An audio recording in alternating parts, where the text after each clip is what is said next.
रोहतास जिले में खाद को लेकर किसानों में हाहाकार मचा है। किसान आए दिन विस्कोमान का चक्कर लगा रहे हैं, लेकिन विस्कोमान के बाहर सुबह से किसानों की लंबी लंबी कतारें देखने को मिली है। कतार में खड़े किसानों में कई बार आपस में तकरार भी देखी गई।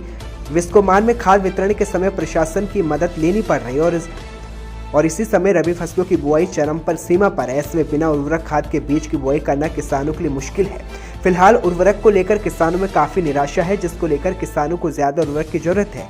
ऐसे में भरपूर मात्रा में किसानों को उर्वरक नहीं मिल पा रहा, जिसके चलते किसान परेशान है। तमिलनाडु के कुन्नूर में बुधवार को वायुसेना के हेलीकॉप्टर हादसे में chief of defence staff general Bipin Rawat और अन्य 12 लोगों की मौत से देश में शोक की लहर है।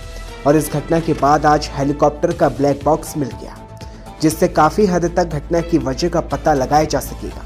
समाचार एजेंसी एनआई की ओर से एक वीडियो जारी किया गया, जो कि कल दोपहर को वायुसेना के हेलीकॉप्टर Mi-17 V5 के दुर्घटना होने से महज कुछ समय पहले का है। हालांकि वायुसेना की तरफ से इस वीडियो की अभी तक कोई पुष्टि नहीं की गई। इस वीडियो में ऊपर उड़ते हुए हेलीकॉप्टर की आवाज सुनाई दे रही है और अचानक उसके बंद होने के बाद वहां पर मौजूद लोग अचानक रुककर उस ओर देखने लग जाते हैं और एक व्यक्ति ये पूछता है, क्या हुआ, क्या ये गिर गया या दुर्घटनाग्रस्त हो गया? और दूसरा जवाब देता है, हाँ। इस वक्त ये वीडियो सोशल मीडिया पर वायरल हो रहा है और हर कोई ये जानना चाहता है कि आखिर हादसे की वजह क्या थी। खबर नैनीताल से है, जहां आम आदमी पार्टी नगर इकाई द्वारा आज मल्लीताल स्थित बड़ा बाजार में देश के पहले सीडीएस जनरल बिपिन रावत, उनकी धर्मपत्नी मधुलिका रावत और उनके साथ हेलीकॉप्टर दुर्घटना में शामिल अन्य सैन्य अधिकारी जवानों के प्रति 2 मिनट का मौन धारण कर दिवंगत आत्माओं की शांति के लिए प्रार्थना की गई। यहाँ शोक संवेदना व्यक्त की गई। आम आदमी पार्टी की इस शोक सभा में दिवंगत आत्माओं को श्रद्धांजलि अर्पित की गई। आम आदमी पार्टी के पदाधिकारियों ने कहा कि जनरल बिपिन रावत, अन्य सैन्य अधिकारियों और जवानों को इस दुर्घटना का शिकार बन जाना अत्यंत दर्दनाक है। आम आदमी पार्टी के पदाधिकारियों ने कहा कि जनरल बिपिन रावत के देश को दिए गए योगदान को सदा याद रखा जाएगा। इस दौरान आम आदमी पार्टी के तमाम नेता मौजूद रहे। भागलपुर जमालपुर रेलखंड के रेलवे ट्रैक के पास बम ब्लास्ट हो गया, जिसमें एक व्यक्ति गंभीर रूप से घायल हो गया। मौके पर रेल पुलिस की टीम पहुंची और घायल को अस्पताल रेफर किया गया। बता दें, भागलपुर जमालपुर रेलखंड के नाथनगर के स्टेशन के समीप रेलवे ट्रैक के किनारे सुबह व्यक्ति कूड़ा चुन रहा था। उसी दौरान झाड़ी में बम ब्लास्ट हुआ है, जिसमें एक गंभीर रूप से व्यक्ति घायल हो गया, जिसे अस्पताल में भर्ती कराया गया, जहां इलाज के दौरान उसकी मौत हो गई। सूचना पर रेल पुलिसकर्मी मौके पर पहुंचे, घायलों को अस्पताल पहुंचाया गया। इस संबंध में पूछे जाने पर भागलपुर जीआरपी थाना अध्यक्ष अरविंद कुमार ने बताया कि उक्त युवक को मायागंज अस्पताल में मृत घोषित कर दिया गया। उन्होंने कहा कि मामले की जांच की जा रही है। वहीं सुरक्षा की दृष्टि से अगर देखा जाए तो कुछ दिन पूर्व ही नाथनगर रेलवे स्टेशन पर पटरी के बीच भी बम ब्लास्ट हुई थी, जिसकी जांच अभी तक पूरी नहीं हो सकी और ऐसे में रेलवे पटरी के बीच रखे कूड़े में बम एक बार फिर ब्लास्ट हो गया है, जिससे साफ तौर पर रेलवे की सुरक्षा पर एक बार फिर सवाल खड़े हो गए हैं। आगरा से इस वक्त की बड़ी खबर, डिप्टी सीएम केशव प्रसाद मौर्य पहुंचे शहीद के घर। शहीद के परिवार से मिलकर दी सांत्वना। बड़ी खबर आ रही है आगरा से। डिप्टी सीएम केशव प्रसाद मौर्य शहीद के घर पहुंचे।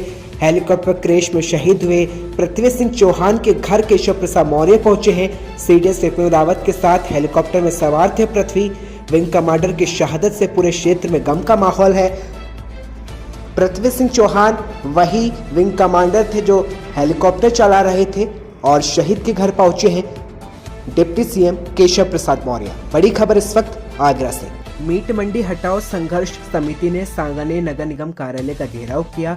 इस दौरान सांगानेर स्थित मीट मंडी को स्थानांतरित करवाने हेतु सांगानेर मीट मंडी हटाओ संघर्ष समिति के बैनर तले स्थानीय लोगों ने सैकड़ों की संख्या में सवाई माधोपुर रेलवे अंडरपास से लेकर नगर निगम कार्यालय सांगानेर तक रैली निकाली। इस दौरान ओम प्रकाश शर्मा के नेतृत्व में रैली निकाली गई और संघर्ष समिति के अध्यक्ष ओम प्रकाश बागड़ा ने बताया कि स्थानीय लोगों के द्वारा बार बार निगम से आग्रह करने पर भी मीट मंडी को स्थानांतरित नहीं किया गया था, जिसकी वजह से निगम की ओर से घेराव किया गया है ताकि लोगों का निवारण हो सके। मैं आपको बता दें, घेराव के बाद प्रदर्शनकारियों को जल्द से जल्द अवैध मीट की दुकानों को हटाने का आश्वासन दिया गया है, तब जाकर प्रदर्शनकारी निगम कार्यालय से हटे। नगर निगम इस पर सख्त से सख्त कार्रवाई नहीं करेगा तो मीट मंडी हटाओ संघर्ष समिति जयपुर नगर निगम का घेराव करेगी और महापड़ाव किया जाएगा। अयोध्या धाम में राम विवाह महोत्सव के धूम के बाद मंदिरों में कलेवा उत्सव शुरू कर दिया गया है। इस क्रम में कलेवा को लेकर अयोध्या राम भक्तों में काफी उत्साह देखने को मिला।